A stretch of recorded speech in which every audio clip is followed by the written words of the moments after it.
Κοιτάξτε. Λοιπόν, να το. Το θέμα που λέγαμε το πρωί με τα υπαίθρια κρεβάτια μέσα στον Ελαιώνα, με φόντο τον ουρανό και τα άστρα, για μαγευτικές νύχτες. Καλημέρα.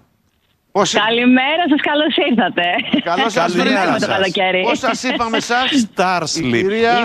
Είμαστε το Star Sleep, είμαι η Έρη Παυλάκη, σωστά. Είμαι η εμπνεύστρια και η συνειδητρία στο Star Sleep. Πού είστε ρε παιδιά, μισό λεπτό, κάτσε να προσανατολιστούμε. Σε ποιο σημείο είσαι? Λοιπόν, αυτή τη στιγμή βρισκόμαστε στα Χανιά, κοντά στα Περβόλια.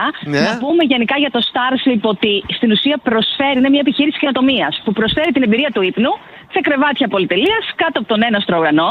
Μιλάμε για μια εμπειρία λοιπόν, όχι για ένα κατάλημα, για να το ξεκαθαρίσουμε αυτό, το οποίο συνδέει τους επισκέπτες με τους οικοδεσπότες, ακριβώς, που μπορεί να είναι όμως ιδιώτες που κατέχουν γη, αγρότες, αυλές, κήποι και μπορούν να έχουν έξτρα έσοδα από τις κρατήσεις.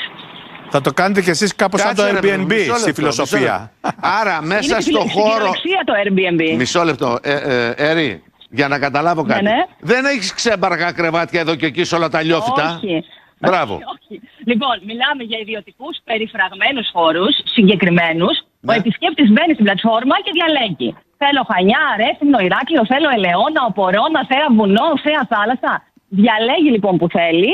Κλείνει η κράτησή του, έρχεται συνήθως 6 ώρα το απόγευμα όταν έχει πέσει ο ήλιος. Ναι. Απολαμβάνει τη βραδιά του εδώ με τον σύντροφό του και την επόμενη μέρα το πρωί, μόλις ξημερώσει στην ουσία, φεύγει. Μισό λεπτό. Κοιμάται κανονικά. Κοιμάται εκεί. Κοιμάται εκεί. Κοιμάται εκεί. Έχει και πρωινό. Κοιμάται εκεί. Αυτό είναι το experience. Το συνδέουμε για όποιον θέλει φυσικά. Με πρωινό, με βραδινό, με αστροπαρατήρηση, με τηλεσκόπιο, με πεζοπορία. Συγγνώμη, υπάρχει κάποιος που να πει: εγώ θα κοιμηθώ εκεί με τη γυναίκα μου ή με τη φίλη μου, οτιδήποτε, και το πρωί θέλω να μου φέρετε πρωινό στο κρεβάτι. Μπράβο. Γίνεται? Ακριβώς αυτό. Ναι, βεβαίως και γίνεται. Άρα τους έχεις κάπου κοντά, δηλαδή σε κάποιο χώρο εξυπηρέτησης. Δεν γίνεται αλλιώς. Είναι πάντα κοντά σε οικιστικές περιοχές. Είναι δηλαδή σε κάποια αυλή μεγάλη, σε κάποιο οικικό χώρο, ας πούμε, κάποιο λιώφυτο δίπλα σε ένα ξενοδοχείο, κάτι ας πούμε. Είναι γενικά κοντά, μπορεί να είναι και σε χωριά, όχι σε ξενοδοχείο απαραίτητα. Μπορεί να είναι το καφενείο του χωριού. Έχουμε εξωτερικούς συνεργάτες. Να σου πω κάτι. Η ιδιωτικότητα παρέχει αυτό το πράγμα ή όχι? Ναι, γενικά είναι αρκετά ιδιωτικοί οι χώροι. Βέβαια, ανάλογα τι θέλει ο κάθε επισκέπτης επιλέγει. Τώρα ξεκινάμε να το εισάγουμε και μέσα σε πράσινους χώρους ξενοδοχείων.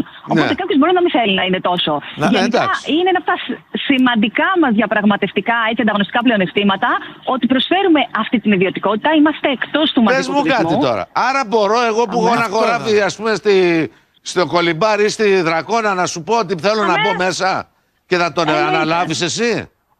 Εννοείται. Έχουμε 2 τρόπους συνεργασίας. Είτε κάποιος μπορεί να προμηθευτεί από εμάς εξοπλισμό που αγοράζεται, που φτιάχνεται, κατασκευάζεται στην Κρήτη, ακριβώς για να στηρίζουμε και την ειδοποιότητα. Ναι. Είτε μπορεί να βάλει δικό του εξοπλισμό με βάση το δικό του budget.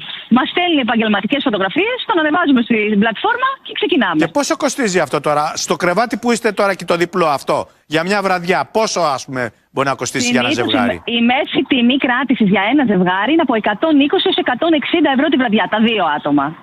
Μάλιστα. Ναι. Τώρα για τα κουνούπια έχεις κουνουπιέρες, έτσι, γιατί έξω έχει κουνουπάκι. Έχουμε κουνουπιέρες, εντομοποθητικά. Γενικά, επειδή έχουμε κάνει ήδη 2 πιλωτικές φάσεις στην Κρήτη, σε 2 διαφορετικές σεζόν και σε διαφορετικά σημεία, και εμείς ανησυχούσαμε για κουνουπιέρες. Για τουαλέτα, που να πούμε ότι έχουμε φορητή χημική τουαλέτα εξωτερικού χώρου, υπάρχει βρυσάκι, υπάρχουν δηλαδή παροχές ανάλογα τα σημεία. Να πούμε ότι ενώ ανησυχούσαμε για όλα τα ζωήφια και αυτά, είχαμε 0 παράπονα. Δηλαδή, έχουμε τόσο θετικά και όμορφα σχόλια. Έρχονται άνθρωποι με το εξωτερικό για να κάνουν έκπληξη στην επέτειο του γάμου. Ωραία, αλλά τα κουνούπια το καταλαβαίνω ότι μπορεί να προφυλακτήσει. Τώρα από τα ζωάκια. Τα ζωάκια που είναι στο έδαφος, στο χώμα. Έλα ρε σοπα, πού στην Αφρική είναι? Κρήτη είναι ρε. Η Κρήτη πού είναι, Δημήτρη μου? Τι ζωάκι θα έχει στο έδαφος? Αυτά κάτι που μπορεί να σε τρομάξει. Οι κοκλοί κοιμούνται το καλοκαίρι. Σκατζόχυρο, σου λέω. Ο σκατζόχυρος δεν υπάρχει πιο ειρηνικό και πιο όμορφο. Ναι, ρε φίλε, αλλά τρομάει όταν το βλέπεις. Δεν πάει ο σκατζόχυρος εκεί που έχει ανθρώπους. Μια νυφίτσα να περάσει το χωράφι. Μια λεπουδίτσα. Ακούστε εδώ. Είναι σημαντικό να πούμε, είναι μια εμπειρία της φύσης, έτσι. Κάποιος που θα έρθει πρέπει να είναι εξοικειωμένος και με ότι αυτή την εμπειρία προσφέρουμε. Μα τι αλεπουδίτσες τώρα, νομίζω ότι έχει ζουρίδες παντού τώρα. Καταρχήν στην Κρήτη τις λέμε ζουρίδες αυτές. Δεν τις λέμε αλεπουδίτσες και νηφίτσες. Εσείς μιλάτε μια άλλη γλώσσα σε όλη τη γλώσσα. Ωραία, είναι αρκεί να σου αρέσει.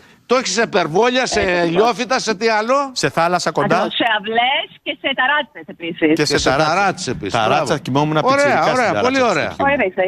Λοιπόν, μπράβο παιδιά, ωραία ιδέα είναι. Πόσες κλίνες έχεις αυτή τη στιγμή?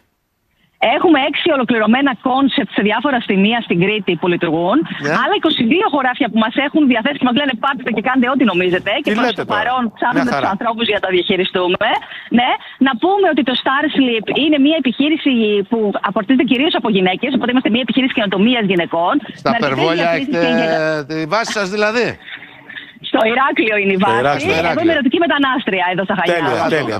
Εναλλασσόμαστε. Οπότε αν έχει ο Δημήτρης κλιματαριά, κάτω από την κλιματαριά, βάζεις ένα κρεβάτι και είσαι κύριος. Σώθηκες. Τέλος πάντων. Ακριβώς. Και σημαντικό να περάσουμε το μήνυμα ότι η καινοτομία δεν έρχεται μόνο με το να ανακαλύψουμε τον τροχό. Η καινοτομία και η βιωσιμότητα έρχεται από πράγματα πάρα πολύ. Γεια σου, Ερή. Θα τα ξαναπούμε. Χαιρετούμε. Ευχαριστούμε πολύ.